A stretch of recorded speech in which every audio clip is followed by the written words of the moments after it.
Viewers, jumpa lagi bersama dengan saya Fenty Novianti dalam tayangan berita terkini artis di Tribun Lampung. Kami akan menyajikan informasi menarik dan terupdate terkait artis tanah air hanya untuk Anda. Dan inilah berita terkini artis selengkapnya. Jelang konser di Malaysia, Chaka Khan rilis album Divine. Musisi Chaka Khan merilis album baru bertajuk Divine. Dalam album ini, Chaka Khan mempersembahkan karya 15 lagu yang terdiri dari 11 lagu baru dan 4 lagu sudah pernah dirilis sebelumnya. Chaka pun menceritakan musik yang dipersembahkan dalam album barunya ini. Divine menjadi penantian Chaka Khan usai 11 tahun tak merilis album. Usai perilisan album pertamanya pada 2013 lalu. Yang menarik dalam albumnya kali ini, ia pun menyanyikan beberapa lagu dengan lirik berbahasa Inggris. Album Divine juga sangat istimewa bagi Chaka Khan. Ada beberapa lagu dalam album ini diciptakan sendiri oleh pria berusia 32 tahun tersebut. Adapun pemilihan waktu perilisan juga berkaitan jelang konser Chaka di Malaysia. Rencananya Chaka akan menggelar konser di negeri jiran pada 17 Februari mendatang. Tapi kan ada cerita menarik juga soal album baru ini kan katanya semua lagu kalau rekaman selalu dikirim ke ibu buat didengarin. Ya. Gimana cerita ini kan? Karena ibu tuh selalu memantau. Jadi dek sekarang lagi ngapain, dek itu album gimana progresnya, selalu kayak gitu kan. Jadi meskipun bukan hasil akhir, saya tuh kebiasaan dari dulu memang kalau habis rekaman nih, kan kalau kita keluar dari studio nggak langsung jadi itu cuma kayak asal tempel doang. Itu saya selalu store kan, karena ibu tuh selalu pengen tahu. Jadi apapun hasilnya itu, jadi ke ibu dulu, dek enakan, oke, baru baiknya lagi. Kalau dek sebelah sini kayaknya ini, kadang suka kayak gitu juga. Jadi saya selalu minta opini dari ibu. Itu dari pertama Cak, dari lu muncul ini Ya, konsisten kasih ke ibu terus. karena ya dia suka khawatir aja terus. Jadi maksudnya dia takut saya nggak bisa bawa ini dengan maksimal, ataupun ibu saya takut lagunya mungkin kurang cocok gitu kan. Karena memang dari dulu memang yang agak sedikit kritis memang ibu. Dari semenjak suara gua berubah dari SD sampai ke kasar kayak gitu tuh, ibu nggak enak suara, jangan bawa lebih suara gitu. Tapi ada lagu yang tadi yang buat Rindu Tak Bersuara. itu pada saat lagu itu disuruh dengerin sama ibu tuh reaksinya apa? Kalau ibu sih orangnya tuh kayak cuma doain aja. Cuman kalau kenapa gua pilih Rindu Tak Bersuara itu, meskipun itu lagu udah yang dirilis kan, kayak gua pengen satu ada lagu yang selalu akan mengingatkan gua atas jasa-jasa bokap sih. Karena ya selalu gua bilang dimanapun di konser gua pun, makanya lagu itu akan salah satu yang akan gua bawain di konser. Di setiap kali gue nyanyi itu gue selalu bikin kayak kayak penghormatan gue untuk bokap, karena memang beliaulah yang amat sangat berjasa sampai bisa gue sampai sekarang. Itu tuh berkat didikan beliau. Ibu selalu dilibatkan ya, maksudnya ibu juga selalu Ibu dilibatkan. suka, ibu cuman waktu itu memang ibu lebih ke dia dari mulai gue nyanyi, ibu tuh lebih ke akademis, mending belajar aja lah kan. Kalau di kampung penyanyi dangdut di kampung kan, kalau dari panggung ntar masa depannya kayak mana gitu kan. Jadi tapi di sisi lain gue ngerti, cuman waktu itu memang yang paling konsisten tuh bapak, dibawa setiap lomba nyanyi, kalah pun dibawa lagi. Jadi memang itulah mungkin secara nggak langsung yang bikin mental gue kayak ya kemarin ikutan EGT pun kalah pun ya udah, maksudnya ya biasa aja gitu. Jadi support system ibu setiap mau manggung apalagi keluar kota konser itu Sangat, dibawa nggak? itu pasti kalau mau naik panggung pasti bilang dulu, gue doain gitu. Ada ritual khusus ya? Makan bakso, bakso, gorengan, yang menikmati hidup saja lah saya. Mungkin mau saya pesan dulu ke ibu, tolong doain apa yang bisa Tapi ya kalau lagi bareng, iya. Cuman kalau lagi kebetulan kan ibu di Pangandaran, gua di Jakarta tuh cuma telepon biasanya. Nah, kalau nggak keburu telepon WhatsApp, Bu mau nyanyi doain ya. Doain. Kan kalau ibu panjang tuh, ini ya kan. Tadi sempat bilang juga kalau semenjak berpulang Jakarta, mulai keluar nih dari zona nyaman dan mulai mencoba hal-hal baru. Mungkin lebih ke ini ya, memang banyak hal yang terlalu saya lewatkan sih, maksudnya saya nggak tahu kenapa banyak hal-hal yang saya sesali sih, maksudnya ketika bapak udah nggak ada, banyak yang hal kenapa nggak dilakuin waktu bapak pas ada gitu. Jadi makanya kayak di saat itu karena memang hal terakhir yang bapak ucapin sebelum ke ICU itu memang dia bilang deh nyanyi terus ya bikin orang seneng. Jadi makanya pas habis beres dikubur, waktu itu memang saya ada pekerjaan 2 hari setelah itu saya pulang, saya nyanyi ke Jakarta. Saya nggak mau, saya ikutin apa yang bapak saya inginkan. Jadi makanya di sana pun, dari sana pun saya nggak ingin menyia-nyiakan setiap hari saya, selalu menggunakannya apapun itu, karena memang itu juga hal yang terjadinya nggak terduga, nggak diprediksi. Jadi memang itu yang bikin di musik, dari segi musik pun kasarnya saya nggak peduli orang suka atau enggak, karena selagi saya bisa, masih ada kesempatan untuk bermusik, saya akan mencoba semua musik. Nah, kalau untuk lagu yang tadi untuk Bapak itu seberapa emosional sih kamu?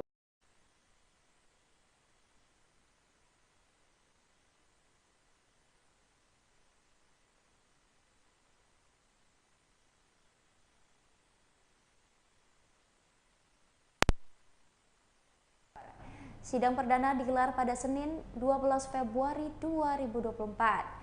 Sayangnya pihak Regana Tahir tak hadir. Hanya ada Della yang didampingi kuasa hukumnya yakni Kemas Muhammad. Della menyebut pemicu gugat cerai sang suami lantaran sudah tak tahan dengan kebiasaannya yang masih suka selingkuh. Della juga mengaku beberapa kali memberi kesempatan berharap sang suami bisa berubah. Namun hasilnya nihil. Suaminya kerap kali masih berhubungan dengan beberapa wanita. Dengan begitu, kuasa hukum Della, Kemas Muhammad, berharap Renaga hadir di persidangan yang beragendakan mediasi kedua dan mengakui kesalahannya. Dia udah lama juga gitu ya. Terus saya juga pernah kasih kesempatan dia, tapi ternyata saya nggak merasa dia berubah juga. Berarti soal isu ketiga emang benar ada gitu ya, Kak? Benar. Ada bukti ada faktor apa lagi tuh? Selain orang juga mungkin ada faktor apa lagi yang kamu komunikasi dua dulu Kayak saya kan merasa dia benar-benar berubah aja sih. Jadi dia sama saya sama saya juga kayak nggak benar-benar sama aja gitu. Iya sih, tapi kalau untuk nafkah sendiri mikir majin lagi ya? Kalau untuk nafkah setelah kemarin ya sampai sekarang dia ngasih tiap bulan. Sampai sekarang masih nafkah. Berapa deh? Dia Per bulan 2 juta. per bulan 2 juta. Itu cukup untuk kehidupan kamu sendiri. Ya udah gitu ya, karena jadi dia tuh ngasih nafkah, terus kayak ya udah nih misalnya pakai apa aja cukup apa enggak, gua kerja di luar, dia nggak pernah tahu itu uang tuh kayak pakai buat apa aja, buat itu tukang bangun. Jadi minta juga itu uang 2 jutanya mas. Ya kadang kayak sama dia boleh pinjam juga buat bensin, buat itu, jadi kan mau nggak dikasih juga kasihan ya. Ini memang dia jalan berapa lama sih sampai akhirnya kamu Berani gugat. Dari awal, karena memang dari awal kami minta juga dia udah ada juga cara kali itu dia jejak juga itu masih ada, cuman di situ kayak masih tahan-tahan karena anak kita juga sampai terakhir kemarin yang juga di situ dia mohon pengen juga, karena di situ saya emang nggak ada niat untuk udahlah kita bisa aja, karena hampir 2 tahun loh kamu masa nggak ada pikiran apa gitu. dalam Tapi- gugatan ini mungkin apa aja sih selain gugat cerai, mungkin ada hak ajaran ini atau nafkah Ada hak asuh anak sama nafkah, jadi ada 3. nafkah berapa mungkin yang kamu tuntut dari Renata sendiri? Bulan 20. Bulan 20 juta. Ya itu bang, gimana bang 20 juta? Ya, kita akan mengacu kepada proses hukum yang ada. Tentunya gugatan ini kan realistis ya. Kita harus betul-betul berdasarkan fakta dan kemampuan. Yang sebenarnya itu kami punya keyakinan memang Rena nggak mampu. Ya, jadi memang kalau dia bertanggung jawab, ya gugatan yang kita ajukan ke Pengadilan Agama Kota Bogor itu dilakukan oleh dilaksanakan, gitu loh.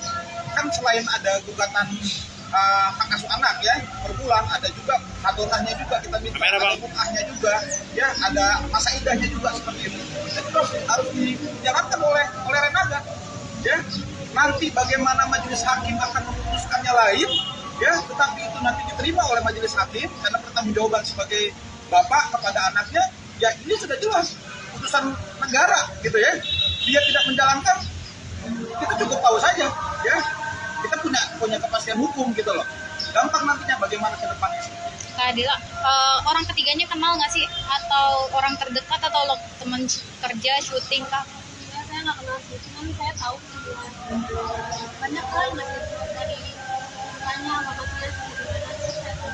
Profesinya apa? Profesinya ada yang Ya? ada yang LC, terus yang saya tahu seputar lagi. Itu selingkuhnya tuh satu orang atau banyak sih, Kak, sebenarnya? Ada beberapa. Artinya dua, Kalau lebih dari dari dua. Juli 2023 ya, karena sebelumnya kan saya emang pernah dari Juli 2023 itu lebih dari 3. Oh, pernah mengikuti aku ya? Iya, aku langsung aku mati dia. Ada beberapa mantannya gitu. Yang sebelum aku itu kan ada mantannya, ada dia masih mantannya. Terus ada juga yang baru-baru. Kalau misalkan seperti itu lumayan banyak, cuma saya juga kan iya, makanya saya juga ya. Saya mau yang buktinya benar-benar saya pengen lagi.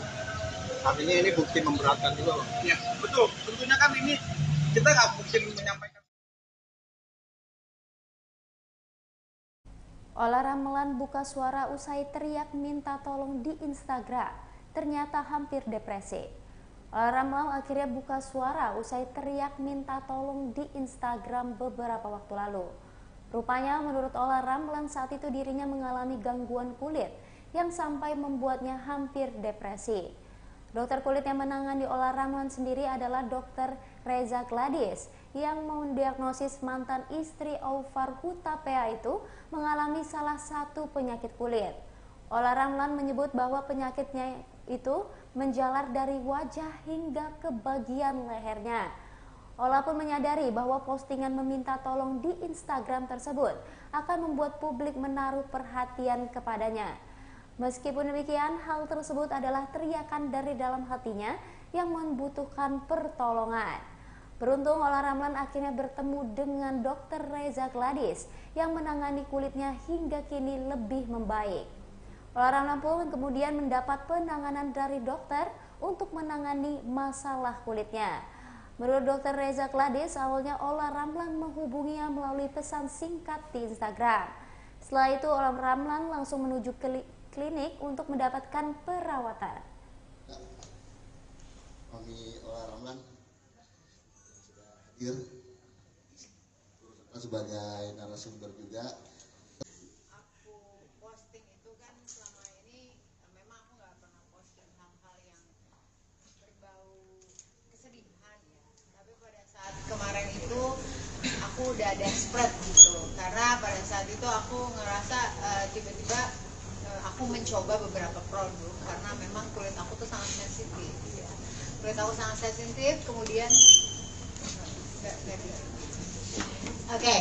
jadi kemarin itu memang aku agak desperate dengan kondisi yang memang kulit aku tuh kan sangat sensitif. Kemudian aku mencoba beberapa brand yang aku rasa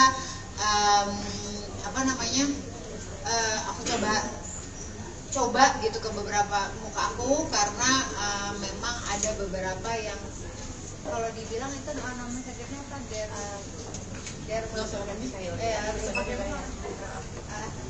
nama. Jadi kemarin itu pada saat datang aku diagnosa ke Olah itu namanya dermatitis perioral. Dermatitis perioral. Nah kemudian itu berawal dari sini, kemudian makin lama tuh makin ke leher, makin lama tuh makin ya aku nggak tahu harus berbuat apa gitu. Sampai aku kalau ngomong sama beberapa teman, ngomong sama beberapa dokter, dan yang ternyata dokter yang cocok itu adalah dokter Reza Gladys, alhamdulillah gitu.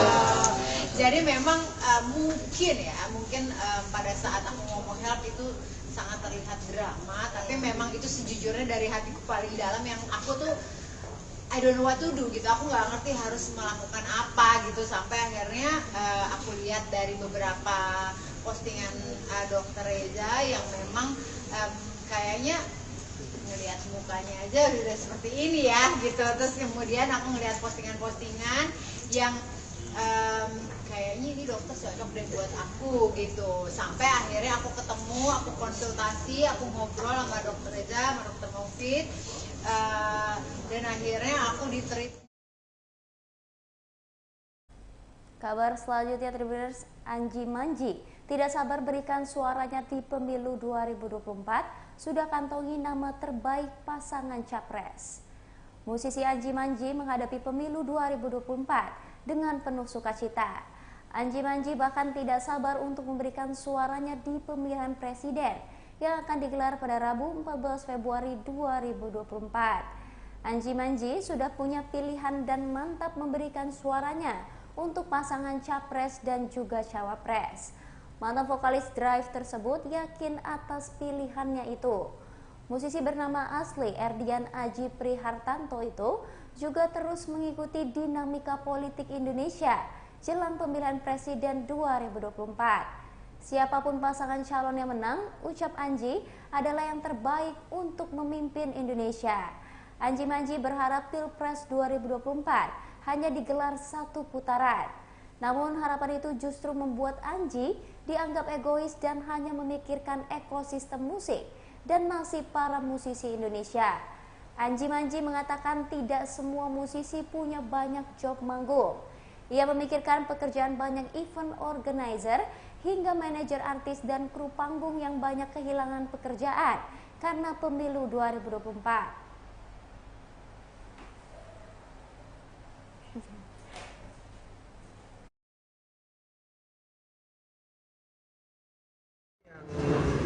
Rasa nggak enak gitu, kayak lagi keringetan tuh langsung ke muka, semuanya perih matanya, lalu juga topinya suka koplak-koplak gitu, tapi ketika pakai rambut tuh jadi lebih enak aja dan terlihat lebih muda katanya.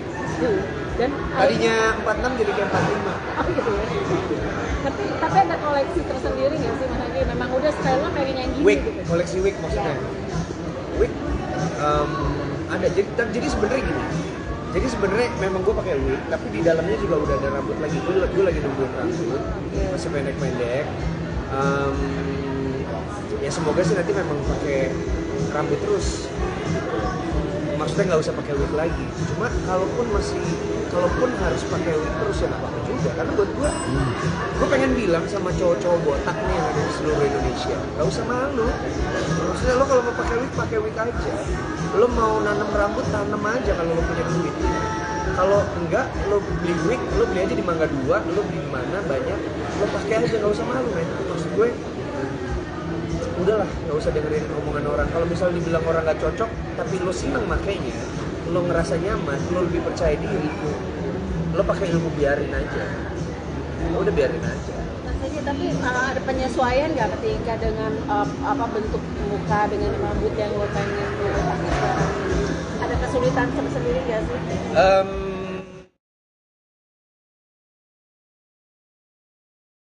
Kabar terakhir, Tribuners, usai digugat cerai Ria Ricis, Teuku Ryan masih jalin komunikasi dengan sang YouTuber. Usai membuat cerai Teuku Ryan, Ria Ricis disebut masih menjalin komunikasi dengan baik.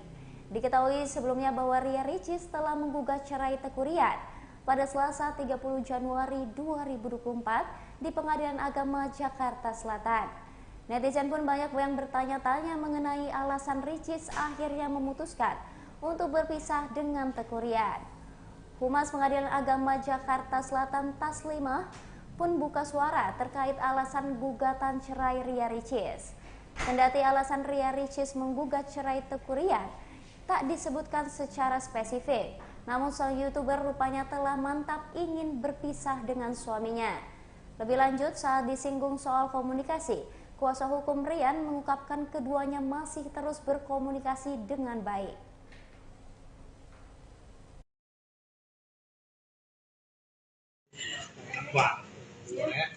Ya. Dah. Oke, mungkin kita kita ingin dengar bang kelanjutan dari update kasus dari perceraian Kak Ria Ricis dengan Bang Rian seperti apa sih bang? Oke, jadi update-nya sampai sekarang saya minta dengan Rian untuk terus berusaha menghubungi RY. Dalam rangka apa? Karena memang momennya pas ini kan, sebentar lagi Valentine, dan arah sebelum dengan nantinya di pengadilan saya harapkan betul-betul ada perdamaian dari mereka berdua, syukur-syukur tanpa ada campur tangan dari kami selaku pengacara. Tetapi dari saya sendiri, dari tim hukum, sebagaimana kongres yang terakhir itu kita sampaikan bahwa kita akan berusaha sesuai dengan kode etik, kita akan mendamaikan, dan jalurnya adalah melalui tim hukum mereka gitu. Dan syukur alhamdulillah hari ini kita sudah menerima kontaknya. Mungkin minggu depan saya update lagi kepada kalian ya, ya. Mudah-mudahan gayung bersambut dari pihak sebelah, ada semacam musyawarah lah dari tim pengacara itu, dan kami berinisiatif lah untuk memulainya gitu. Dan apapun sambutannya, bukan goalsnya yang kami cari atau kami tunggu, tetapi prosesnya ini akan kita lalui gitu. Bang, ini kan apa namanya? Wah, ya. Oke, bang, mungkin kita ingin dengar bang kelanjutan dari update kasus dari perceraian Kak Ria Ricis dengan Bang Rian seperti apa sih bang? Oke, jadi update-nya sampai sekarang saya minta dengan Rian untuk terus berusaha menghubungi RY. Dalam rangka apa? Karena memang momennya pas ini kan, sebentar lagi Valentine, dan arah sebelum dengan nantinya di pengadilan saya harapkan betul-betul ada perdamaian dari mereka berdua, syukur-syukur tanpa ada campur tangan dari kami selaku pengacara.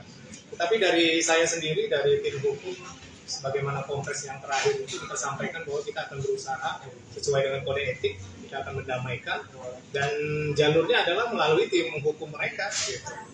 Dan syukur alhamdulillah hari ini kita sudah menerima kontaknya. Mungkin minggu depan saya update lagi kepada kalian ya.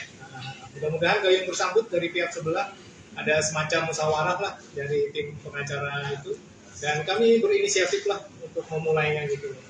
Dan apapun sambutannya, bukan goalsnya yang kami cari atau kami tunggu, tetapi prosesnya ini akan kita lalui gitu. Bang, ini kan apa namanya? Wah, ya. Oke, bang, mungkin kita ingin dengar bang kelanjutan dari update kasus dari perceraian Kak Ria Ricis dengan Bang Rian seperti apa sih bang? Oke, jadi update-nya sampai sekarang saya minta dengan Rian untuk terus berusaha menghubungi RY.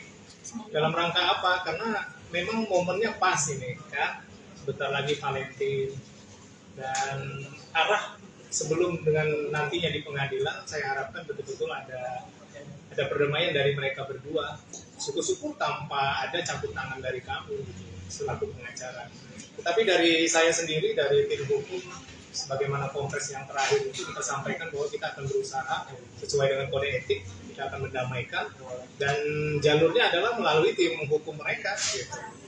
Dan syukur alhamdulillah hari ini kita sudah menerima kontaknya. Mungkin minggu depan saya update lagi kepada kalian ya. Mudah-mudahan gayung bersambut dari pihak sebelah, ada semacam musyawarah lah dari tim pengacara itu. Dan Baiklah Tribuners, itulah tadi berita terkini artis bersama dengan saya Fenty Novianti. Jangan lupa saksikan informasi terupdate lainnya hanya di YouTube Tribun Lampung News Video dan YouTube Tribun Lampung Official. Selamat sore dan sampai jumpa.